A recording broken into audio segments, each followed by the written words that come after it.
Buenos días a todos, de nuevo aquí en el canal de YouTube para hablaros y daros información sobre todas las cirugías, posoperatorio y seguimiento. Y hoy nos toca hablar del seguimiento de la mastectomía de doble incisión, o la que llamamos también en términos médicos la mastectomía de masculinización con injerto de areola. Bueno, ¿qué significa esto? La mayoría de vosotros ya lo sabéis. Significa realmente alcanzar un resultado masculino torácico con diferentes herramientas, que ahora os voy a decir cuáles son, para conseguir pues esa morfología típicamente masculina. Y para esto, en mamas grandes, pues lo que hay que hacer desgraciadamente es hacer un injerto de areola, porque no queda otra. Es decir, en cuanto la mama pasa de una copa B, o sobre todo cuando ya han aparecido estrías, digamos, cuando ya hay marcas de que esa piel puede no ser todo lo elástica o todo lo buena que podría ser, pues tenemos que hacer una doble incisión, porque la otra técnica, que es la técnica periareolar, la mastectomía subcutánea, es ideal, evidentemente, no deja ningún tipo de marca, ni de cicatriz a largo plazo, pero, claro, nosotros solo quitamos la glándula como cuando hacemos una perioreolar o una subcutánea, y la piel que queda tiene que retraer bien. Si esa piel, que es más grande que la que tendría que haber en el tórax,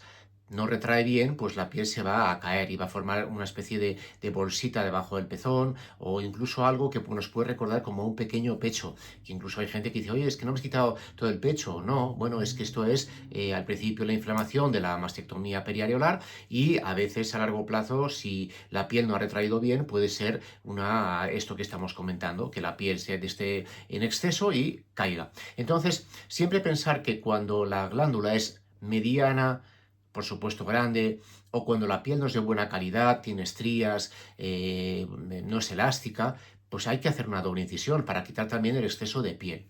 En la doble incisión lo que hacemos es, como su nombre indica, hacer una incisión justo debajo del borde del pectoral, lo más recta posible para que se esconda debajo de la axila y no sea visible hacia arriba. Eso es un error frecuente.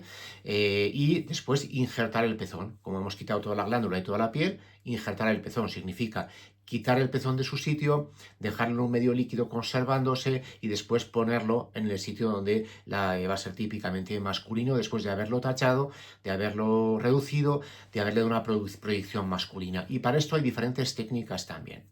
A lo largo de la doble incisión, tres cosas siempre.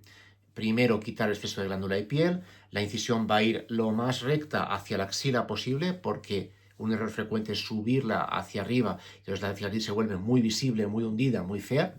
Con lo cual siempre lo más recta posible, lo más curva posible, perdón, lo más recta posible, ligeramente curvilínea hacia debajo de la axila. Esto en cuanto a la incisión. Después siempre liposucción torácica. Bueno, algunas personas me habéis venido diciéndome que os han dicho en algunos sitios que la liposucción torácica es peligrosa. Bueno, no deja de sorprenderme. O sea, la liposucción torácica no es más peligrosa que cualquier otra cosa, que cortar la piel, que quitarla, que ponerla, que hacer el pezón, que hacer una liposucción abdominal. Son técnicas quirúrgicas. Claro, un quirófano evidentemente es un sitio de riesgo. Fijaos, vamos a coger un bisturí, ¿no? Sobre una piel de una persona, pero no tiene ningún sentido hablar de riesgo cuando tenemos experiencia en lo que estamos haciendo. Entonces, yo os aconsejo, cuando os digan este tipo de cosas, no os asustéis. La liposucción torácica no es peligrosa, no más que cualquier otra técnica quirúrgica. Y si os dicen esto es porque probablemente o no la quieren hacer, porque digamos que la técnica se prolonga mucho, la intervención, si hacemos la liposucción, o no tienen suficiente experiencia. Entonces, yo ahí tendría cuidado y trataría de ver esto como es, que es esto, es una falta de experiencia o una falta de interés en hacer lo que hay que hacer en este tipo de intervenciones, que es alcanzar el mejor resultado posible. Y eso no se alcanza si no utilizamos como herramienta básica, como rutina, la liposucción torácica. Con esto vamos a poder evitar que se formen pues, irregularidades en la cicatriz, que podemos quitar grasa de la parte baja del tórax, dejarla en la parte alta, dar el relieve al pectoral, es decir, dar una morfología masculina, dar el surco entre los pectorales. Todo esto que es tremendamente masculino lo conseguimos con la liposucción. Y ya al final de la intervención es cuando cogemos el injerto, y hay que hacer dos cosas. Si solo es un exceso de areola, reducirlo hasta un diámetro de 2 centímetros, que consideramos el estándar masculino. Y si además hay una proyección del pezón, hay que hacer otra técnica, que es, digamos, es una incisión en corona que nos permite que si el pezón es muy largo hacia arriba, cortar la parte de arriba con una patrón en corona, bajar las puntas y hacer solo esa puntita típicamente masculina. ¿Vale? Son las dos técnicas que utilizamos también para el pezón. Después injertarlo y después vienen los cuidados. ¿Qué cuidados hay que hacer aquí? Bueno, pues aquí viene el reposo. Pensar que el pezón es un cortapega. No es como una faloplastia, que yo tengo vasos que puedo suturar y que va a quedar después vascularizado porque la arteria recibe sangre. Aquí no, aquí son capilares. Yo no puedo unir capilares con sutura. Entonces, el contacto es fundamental para que ese pezón se nutra por difusión. Si no hay contacto, el oxígeno y los nutrientes no pasan y el pezón se pierde. Entonces, tiene que haber para esto una buena técnica quirúrgica, muy meticulosa. En segundo lugar, un vendaje que nos mantenga el injerto en contacto con el lecho, vendaje que no se mueva, este tiene que ser un vendaje elástico, compresivo, adherente. Y por último, el reposo. Tiene que haber reposo.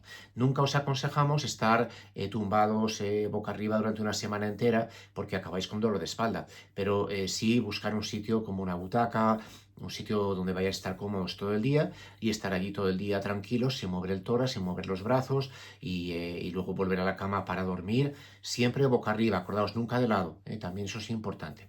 Si necesitaréis ayuda, intentar que nunca utilicen esta vía, la axila, porque esta es peligrosa. Siempre tenemos tendencia a utilizar la axila para mover a una persona, pero aquí os vais a encontrar con el pezón. Entonces siempre, si necesitáis que os ayuden, por la espalda, que tiren un poquito por la espalda. Luego, el reposo, ¿qué podéis hacer? Que siempre me preguntáis, pues el codo, vale, este movimiento del codo, vale, pero esto no deberíais de hacerlo, porque vamos a mover el pezón. Este movimiento no deberíais de hacerlo. Entonces, el movimiento del codo, por ejemplo, para un mando a distancia, para un iPad, para un teléfono, encima de la tripa va bien, en el tórax tampoco deberíais de hacerlo, ¿vale? Siempre aquí abajo. Esto la primera semana. Cosas que pueden pasar y son normales y nos deben de alarmar. A veces salen manchas amarillas a través del vendaje. Esto es la pomada antibiótica que utilizamos para cubrir el injerto, para protegerlo y que a veces busca salida, se licúa, busca salida a través del vendaje. No os preocupéis, no tiene nada que ver con una infección. Que de eso os alarmáis. Oye, me está saliendo un líquido amarillo, parece pus. No, tranquilos, es la pomada antibiótica. Algún puntito de sangre también puede pasar por los orificios de la lipo y después, muy frecuente, el que se formen morados en la parte baja del vendaje porque aquí comprimimos y entonces cualquier resto busca salida hacia abajo. A la semana vamos a quitar el vendaje. Acordaos que venir a la cirugía rasurados con máquina eléctrica, no con cera ni con rasuradora de cuchilla, que lesiona la piel. Y la cera es muy agresiva y puede provocar una foliculitis. Siempre con rasuradora eléctrica, para que el vendaje no se adhiera a los osperos y que al cabo de esa semana de la cirugía podamos quitar el vendaje y colocar el chaleco de compresión torácica. Ahí tampoco nada de movimientos, nada de quitar el chaleco, nada de ducha. El chaleco lo mantenemos, porque si no, si lo quitamos y lo ponemos todo el rato, el pezón se nos va a volver a mover.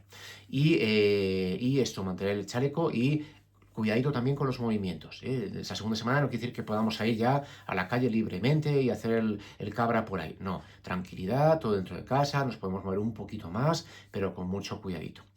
El injerto solo va a ser un poquito más firme a partir del mes y medio de la cirugía. Antes no.